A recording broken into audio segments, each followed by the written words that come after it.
नमस्कार. आज आपण पाहणार आहोत आवळा मुखवास. त्यासाठी लागणार आहे अर्धा किलो आवळे आणि 2 बीट. मी हे आवळा किसून घेतलेला आहे, बीट पण किसून घेतले आहे. गडबडीमध्ये त्याचा व्हिडिओ काढायचा माझा राहिलेला आहे. तर त्या किसामध्ये मी टाकलेलं आहे ओवा, काळं मीठ, पांढरं मीठ आणि 1 चमचाभर साखर.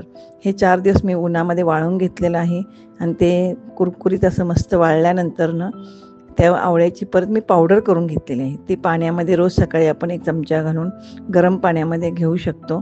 आणि त्याच्यानंतर मी माझी बडीशोप, मसाला बडीशोप आहे. त्याच्यामध्ये बडीशोप, ओवा, आणखीन तीळ, जवस हे सर्व मिक्स केलेलं आहे.